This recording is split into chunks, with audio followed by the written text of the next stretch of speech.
Hello everybody and welcome back to Witchfix. Today I'm looking at a film which I've put off watching for a while.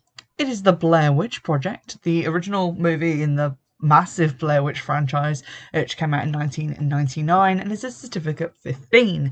Now, I have two very strong opinions. That's a lie. I have a lot of strong opinions, that's why I have a podcast.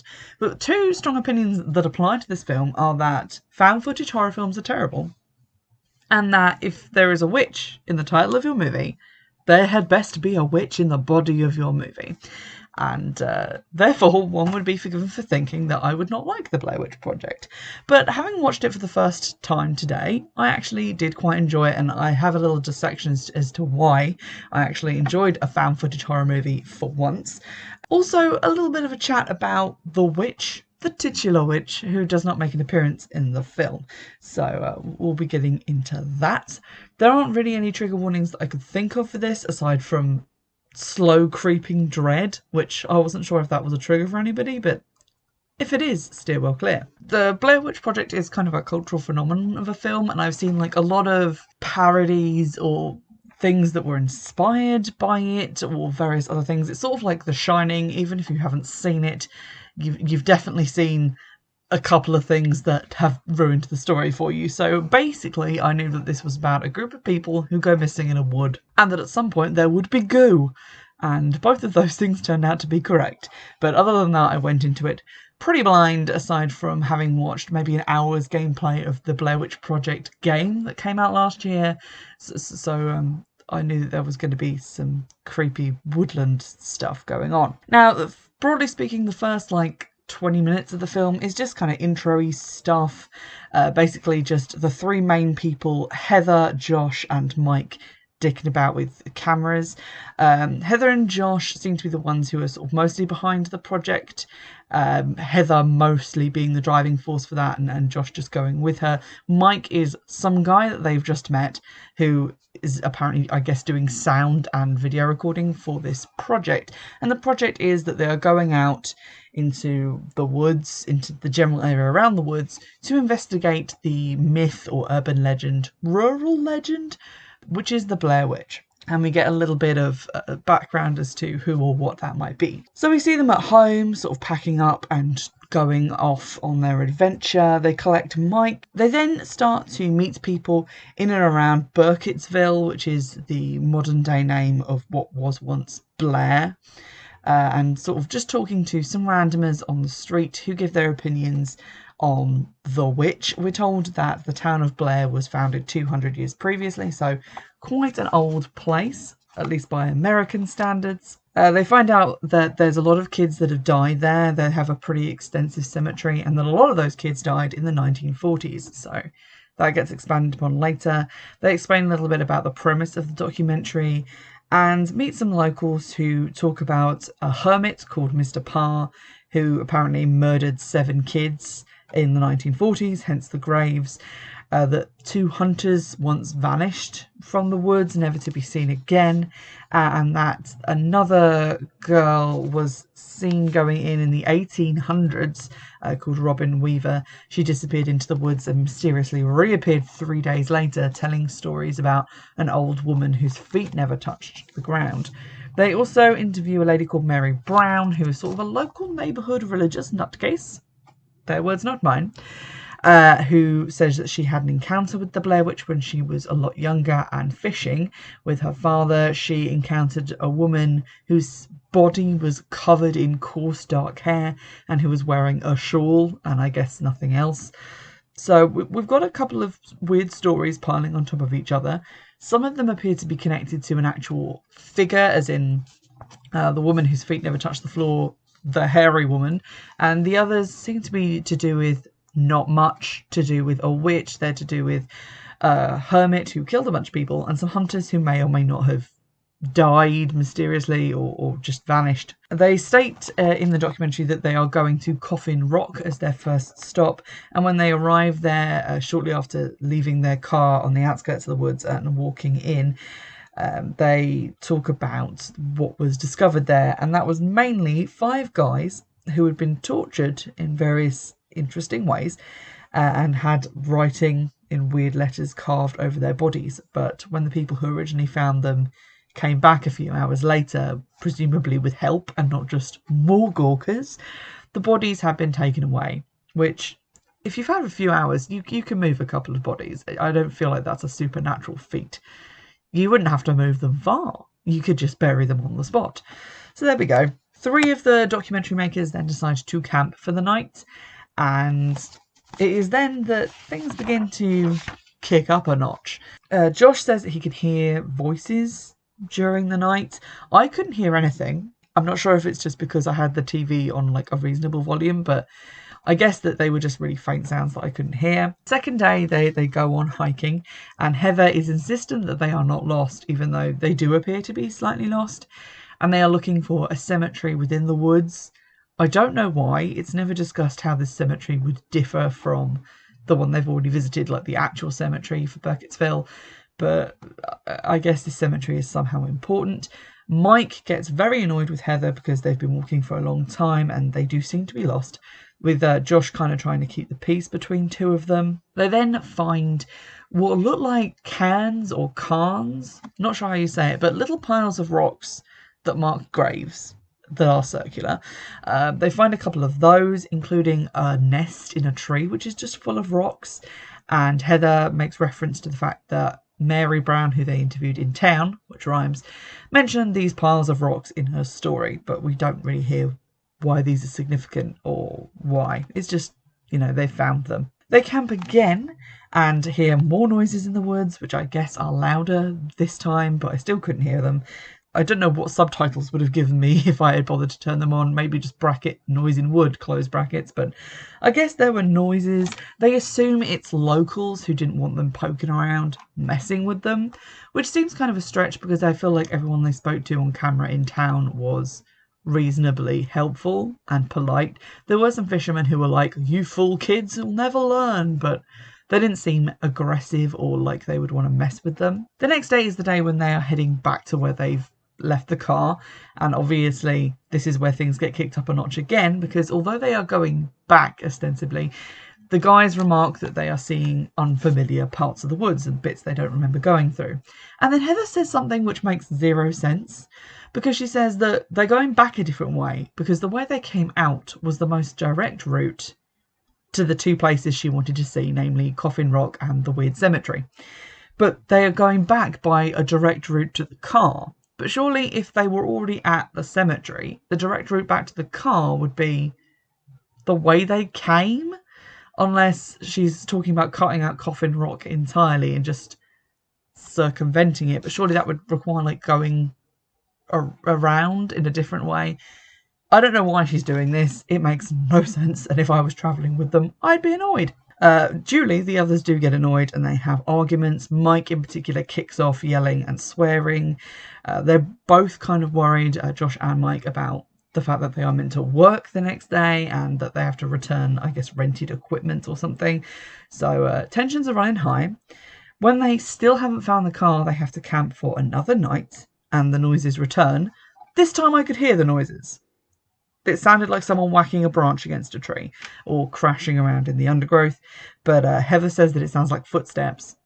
So I don't know, maybe they're wearing wooden tap shoes. There's some very intense scenes of them sort of filming the dark woods around them, trying to work out what's going on, and it is quite tense. And I attribute that to the fact that it's on like VHS camera rather than digital, because I feel like on digital camera it would just be black. But because of the way that they're filming it, there's these little speckles on the film as they film around. So you keep continuously thinking that you've spotted something, but it's just the film. And that's quite effective.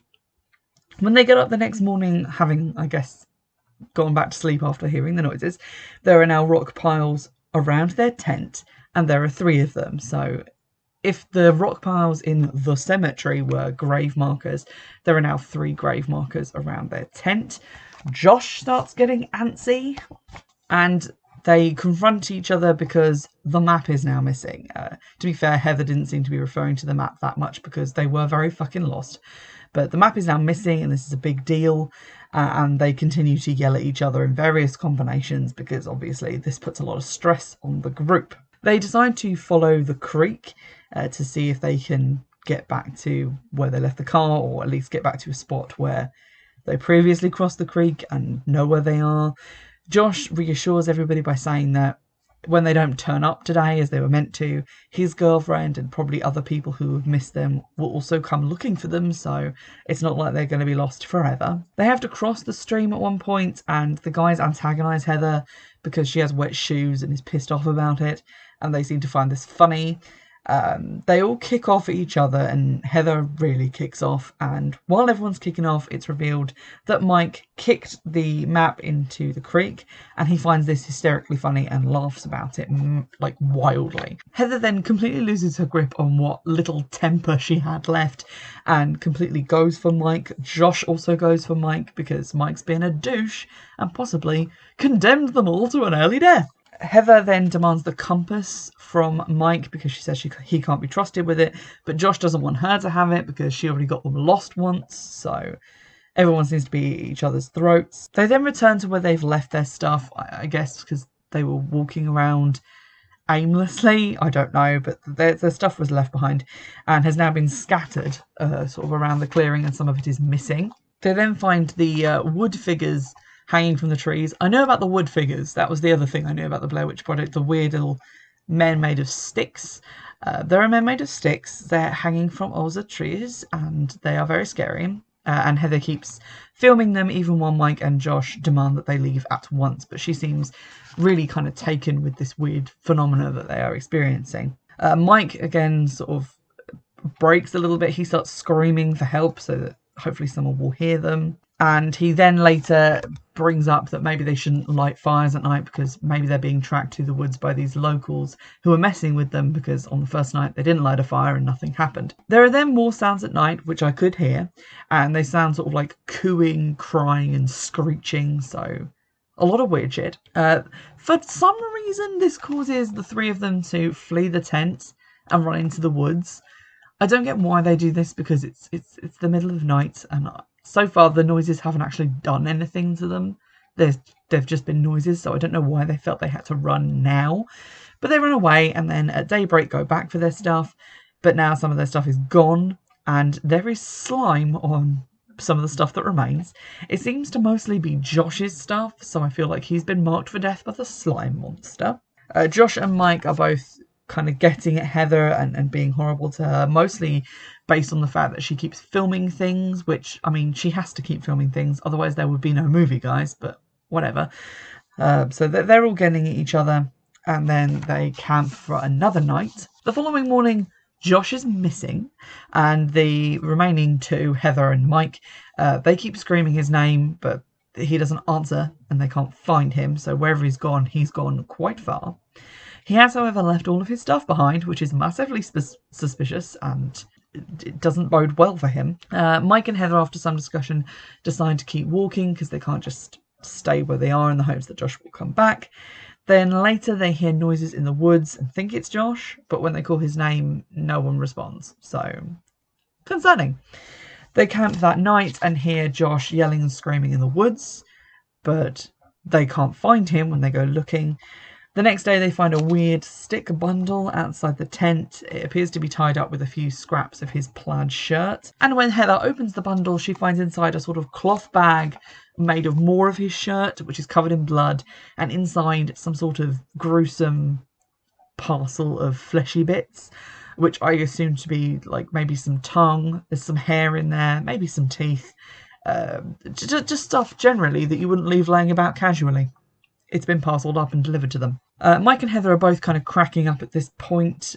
They continue walking. I don't know how long it is because time is just sort of starting to lose all meaning. So how long they've been in the woods, probably now without food, is kind of up in the air. We then get a sort of diary cam instance of Heather, which is where the picture on the cover of the DVD box comes from. So you know it's important.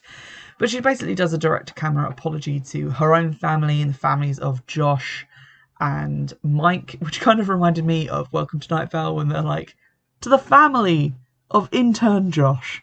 But obviously it is quite serious. She does expel a lot of snot and tears, So if she was a YouTuber doing an apology video, I'm fairly certain it would be going well. But she films that, and that sort of marks the point at which we tip into the finale of the film. From there on, it gets a lot more frenetic, and there's a lot more doom being heaped onto the atmosphere. In the night, they hear Josh again and go after him.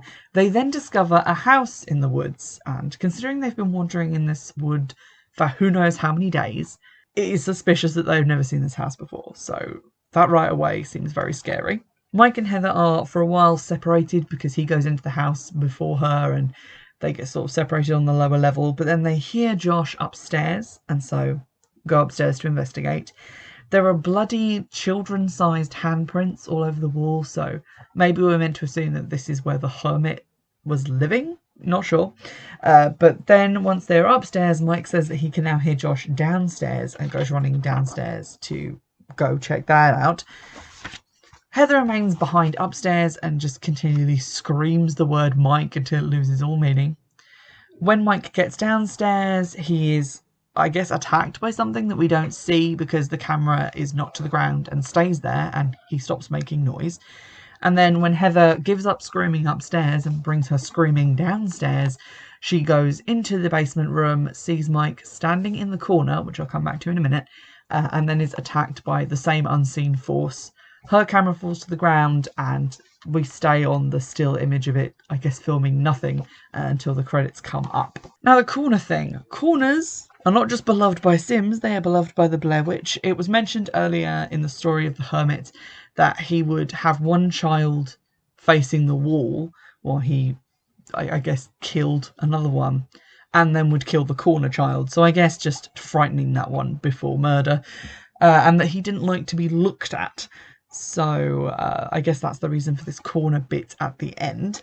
It may not have escaped your notice that there isn't really a witch in this story, and there isn't. So I'm kind of annoyed that however good a film it was, I just find it quite atmospheric and creepy and all the rest of it, there is no witch. I kind of knew there wasn't going in, but the stories that they heard at the beginning kind of gave me pause and made me think, okay, so maybe they're saying that some sort of witch is behind all of this, but I don't think that's the case either, because what they seem to be describing is some sort of cryptid and not what we would think of as like a witch. It's either this sort of a hairy creature or this floating woman, which is probably about as close as we get to a witch.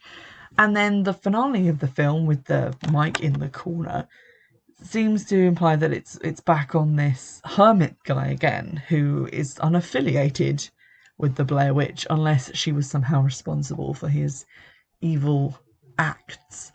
So that was quite disappointing. I found the lack of consistency with what they were actually meant to be afraid of to be simultaneously annoying, but also very effective, because it was annoying in the sense that it made the film kind of unfocused, and lore-wise, the lore is kind of all over the shop. But at the same time, if they tell you it's like a bare-headed man who like hunts you down with a knife made of reindeer antlers, then that's kind of less scary because you can picture that, you know what it is. Whereas by kind of scattergunning this lore all over the place and saying, oh, it might be this thing or this guy or these guys who went missing, you kind of leave it open to anything being the thing that's going to get you, and it kind of broadens it out into a feeling of non-specific dread, which isn't targeted to any one thing. So that makes it quite effective in terms of being a horror film. It is very disappointing that there is no witch. I mean, you have all the kind of fairy tale ingredients. You know, we have people going into a wood and being unable to escape, finding a mysterious house in the middle of said wood, children being lured in, kidnapped. That's kind of also around in the story. So I feel like it could have been a film about a witch, and then it wasn't. So unfortunate. I did do a little bit of reading on the wiki page for Blair Witch, as in on like the Blair Witch wiki and not just the Wikipedia page for this specific film. And it does seem that there are stories relating to a woman who was evicted from the original township for practicing witchcraft. But the Wikipedia page isn't terribly well written, and it seems to be split between she was chased off into the woods and she was killed by having like rocks attached to all of her limbs, which is why the monster has like long arms and legs. So I'm not really sure what to do with that information. But it seems like, again, that's just a story like the Murderous Hermit, which is just putting a human face on a pre-existing darkness which has no actual face of its own. It's kind of just the effects of it that you see on people, which is an interesting concept, but again, not a witch. I do find the film quite interesting, and I do want to watch. I believe there is a sequel to this, and then also a more modern film, which is meant to be a direct sequel to this film as well. I do kind of want to watch those because it seems like there's a lot of mystery around the figure of the Blair Witch, and it would be nice to have some idea of who or what she is. Because if you're going to call a film the Blair Witch Project, or Blair Witch, as like I think the more modern sequel is called, it feels like there should be some firm law on who or what that entity is. But so far, I'm not seeing it, which is a little bit disappointing. It reminded me a teeny bit of Coffin Hill, the graphic novel series that I looked at a little while ago, because that was about, again, witches, but also there was a dark power that dwelt in the forest and made its presence known by manipulating people. So I was kind of hoping for something that would tie those two things together, like maybe the witch was using that dark power for vengeance or something. I think it's a perfectly serviceable film. It is very effective as it is, as a horror film, but at the same time, it's not witchy enough, and that kind of disappointed me a lot when I was watching it. Now, as for the other thing, the whole found footage horror film thing, I do not like found footage horror films. I've seen Paranormal Activity. It was kind of scary, but I didn't really care for the fact that it was found footage. I think this film works and is probably the only found footage film I've seen that does work, because they have a reason to be filming everything, which always helps, because I feel like in a lot of other films they don't really have a reason to be filming everything, and it just is like, why are you filming this? Run! And in this they don't tend to like film stuff when they're actually like running places. Like they'll film in between times and then just you'll find out what happened. And also they don't try and cram in exposition to camera, which is another thing I find annoying about films, because they try and have exposition like it's a normal film, but this is very clunky when you try and do it in found footage or just recorded footage, because you end up with people just like telling you their life story to camera, which I feel like wouldn't happen in the course of just filming stupid videos between friends. This doesn't have that. You're introduced to the people and you find out their names via like the film slate that they show at the beginning. You get to know their characters by seeing them as they diarise the things that are happening to them, but there is no real setup and no real exposition about their characters. So I really liked that as a method of characterisation in this type of film. I think that works really well. So, end result, I thought it was a really good film. I will probably only watch it the once, because I feel like you really only need to watch it once. But it wasn't witchy enough, and I'm still dubious about whether it earns the title of a witch film, just because a witch is mentioned but does not actually appear in it, and doesn't even really seem to be a witch. I feel like they're using the word witch in place of literally anything else. Like they could have just said Bigfoot and it would have had the same effect. So I'm going to reserve judgment until I've seen the second one, because the second one has the subtitle Book of Shadows, which feels like it's teasing some more witchy shit. So I'm prepared to spend 70s of pence on that and give it a go. In the meantime, if you have any recommendations or any further sources of lore on the Blair Witch, like if you've read any of the expanded universe novels or comics, which I am not going to read because who has the time, but if you have, get in touch and let me know. You can do so in the normal ways. Twitter or in the comment section on the YouTube version of the podcast are the most easiest and the ways in which I will probably see it. And in the meantime, I'll see you in the next one. Bye!